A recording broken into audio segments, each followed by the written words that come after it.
Olá, amigos e alunos. Hoje eu volto com mais uma aula de Direito Penal para o exame da OAB. Nós continuamos a análise dos crimes contra a vida e hoje vamos estudar o crime de infanticídio, que é aquele que está previsto no artigo 123 do Código Penal, que estabelece matar sob a influência do estado puerperal o próprio filho durante o parto ou logo após. Pena detenção de 2 a 6 anos. Então a primeira observação é quanto à pena. Tendo em vista que a pena é de 2 a 6 anos, esta infração penal é uma infração de maior potencial ofensivo, porque a pena máxima é superior a 2 anos e a pena mínima é superior a 1 ano. Ok? Quem pode ser sujeito ativo desse crime? É a parturiente sob a influência do estado puerperal. Agora, informação importante é que hoje prevalece que é perfeitamente possível o concurso de agentes no crime de infanticídio. Então, cabe tanto a coautoria como a participação. Portanto, o crime de infanticídio é um crime próprio. Então, vamos às hipóteses que podem ocorrer no caso de concurso de agentes. A primeira hipótese é a mãe é autora e o terceiro é partícipe. Então, o médico induzindo. Então, imagine a hipótese de a parturiente, sob a influência do estado puerperal, auxiliado por terceiro, mata o neonato. Neste caso, a mãe será autora de infanticídio e o terceiro será partícipe do crime de infanticídio. Uma segunda hipótese que pode ocorrer é a mãe é autora e o terceiro também é autor. Então, a parturiente sob a influência do estado puerperal e o terceiro matam o neonato. Neste caso, a mãe será autora de infanticídio e o terceiro também será autor de infanticídio. Portanto, ele será coautor do crime de infanticídio. Agora, a hipótese que causa mais problema é a terceira, onde o terceiro é autor e a mãe é partícipe. Então, o terceiro, auxiliado por uma parturiente sob influência do estado puerperal, mata o neonato.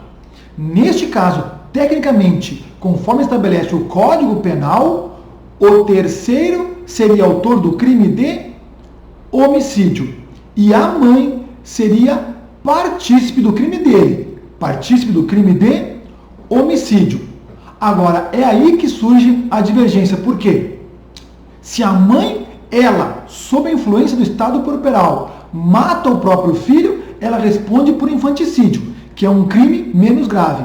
Agora, se ela é partícipe, ela responderia por homicídio, que é mais grave. Então, por uma questão de justiça, surgiram duas correntes, mas a que prevalece por essa questão de justiça é que tanto o terceiro como a mãe responderão pelo crime de infanticídio, em razão de que a qualidade mãe com a influência do estado puerperal, elas são elementares do crime e conforme estabelece o artigo 30, elas vão se comunicar ao coautor ou partícipe. Ok? Quem pode ser sujeito passivo deste crime? A vítima deve ser o próprio filho que está nascendo ou acaba de nascer. Agora, cuidado, pessoal, com a possibilidade de um erro sobre a pessoa, porque esta hipótese já foi cobrada 2 vezes no exame da OAB realizado pela FGV. Então, no caso em que a mãe, sob a influência do estado puerperal, logo após o parto, vai até o berçário e, acreditando ser o seu filho, acaba matando o filho de uma outra mulher. Neste caso, tendo em vista o erro sobre a pessoa, ela vai responder pelo crime de infanticídio. Então, olha o que estabelece o parágrafo 3º do artigo 20, que estabelece o erro sobre a pessoa. O erro contra a pessoa contra a qual o crime é praticado não isenta de pena. Agora, não se consideram, neste caso, as condições e as qualidades da vítima, senão as da pessoa contra quem o agente queria praticar o crime. Então, nós vamos considerar como se ela tivesse praticado o crime contra o seu filho. Portanto, neste caso, ela responde pelo crime de infanticídio.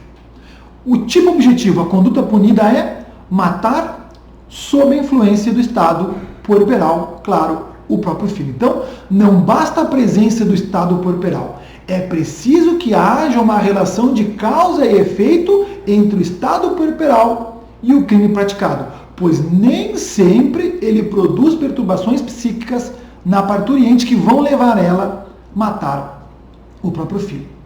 E a consumação do crime de infanticídio ocorre com a morte do nascente, o neonato, e admite-se a forma tentada. Ok? Então agora, pessoal, eu vou mostrar para vocês como esse crime já foi cobrado no exame da OAB. Então, esse crime foi cobrado, inclusive, agora no último exame, nesse exame que ainda está em andamento, que foi o 30º exame unificado, que tinha a seguinte redação à questão. Regina dá à luz a seu primeiro filho, Davi. Logo após realizado o parto, ela, sob influência do estado puerperal, comparece ao berçário da maternidade no intuito de matar Davi. No entanto, pensando tratar-se de seu filho, ela, com uma corda, asfixia Bruno, filho recém-nascido do casal Marta e Rogério, causando-lhe a morte. Descobertos os fatos, Regina é denunciada pelo crime de homicídio qualificado pela asfixia, com causa de aumento de pena pela idade da vítima.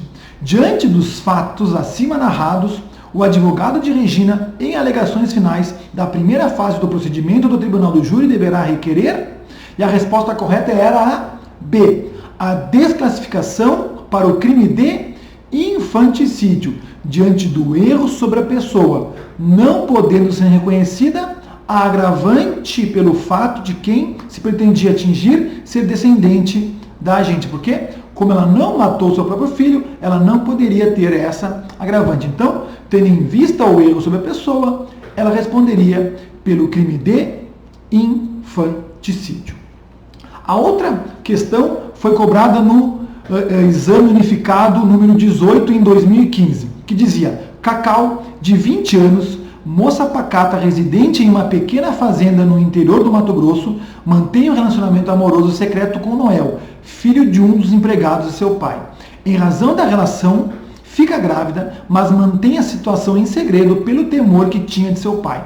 Após o nascimento de um bebê do sexo masculino, Cacau, sem que ninguém soubesse, em estado puerperal, agora, para ocultar desonra, leva a criança para o local diverso do parto e deixa embaixo de uma árvore no meio da fazenda vizinha, sem prestar assistência devida, para que alguém encontrasse e acreditasse que aquele recém-nascido fora deixado por desconhecido.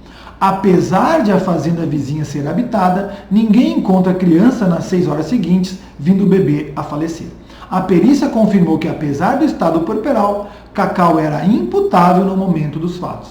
Considerando a citação narrada, é correto afirmar que Cacau deve ser responsabilizada pelo crime de... Então, lembra que eu falei, pessoal, que deve existir uma relação de causa e efeito entre a influência do estado puerperal e a morte do filho. Então, neste caso, não era infanticídio e ela responderia pelo crime de exposição ou abandono de recém-nascido qualificado. Então, está previsto ali no artigo 184, que vai dizer: expor ou abandonar recém-nascido para ocultar desonra própria, e o parágrafo 2º vai dizer que, se resulta a morte, a detenção seria de 2 a 6 anos. Ok?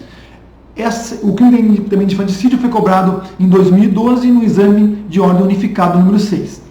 Grávida de 9 meses, Maria se desespera e, visando evitar o nascimento de seu filho, toma um comprimido contendo complexo vitamínico, achando equivocadamente tratar-se de uma pílula abortiva. Ao entrar em trabalho de parto, poucos minutos depois, Maria dá à luz um bebê saudável. Todavia, Maria, sob a influência do estado puerperal, lança a criança pela janela do hospital, causando-lhe o óbito. Com base no relato acima, é correto afirmar que Maria praticou, e a resposta correta era apenas o crime de infanticídio. Então, o crime de infanticídio está nessa parte final da questão, que é Maria, sob a influência do estado puerperal, lança a criança pela janela no hospital, causando-lhe o óbito. E não era não existia mais nenhuma figura típica, em especial uma tentativa de aborto ali na parte inicial, tendo em vista o crime impossível, tendo em vista que ela tomou um comprimido contendo um complexo vitamínico, e um complexo vitamínico nunca levaria ela a abortar. Ok? Então, a resposta correta era que ela responderia apenas pelo crime de infanticídio. E por fim, foi cobrado também em 2015, no exame unificado número 16, Paloma, sob o efeito do estado puerperal, logo após o parto, durante a madrugada, vai até o berçário. Então, olha, mais uma questão de erro sobre pessoa. Então, ela vai até o berçário, onde acredita encontrar-se seu filho recém-nascido e o sufoca até a morte, retornando ao local de origem sem ser notada. No dia seguinte, foi descoberta a morte da criança e, pelo circuito interno do hospital, é verificado que Paloma foi a autora do crime. Todavia, constatou-se que a criança morta não era o seu filho, que se encontrava no berçário ao lado, tendo ela se equivocado quanto à vítima desejada. Diante desse quadro, Paloma deverá responder pelo crime de infanticídio. Então, é mais uma vez uma questão do caso do erro sobre a pessoa. Então, ela acreditou que fosse o seu filho, só que acabou matando um filho de terceira pessoa. Nesse caso, então, eu vou levar em consideração as qualidades da vítima que ela pretendia atingir. Então, nesse caso, ela responde pelo crime de infanticídio. Ok, pessoal? Então, era isso que eu tinha para tratar com vocês na aula de hoje. Se você gostou desse vídeo, inscreva-se no nosso canal do YouTube, ative as notificações para que você possa receber as informações dos próximos vídeos que serão publicados. Bons estudos e um grande abraço.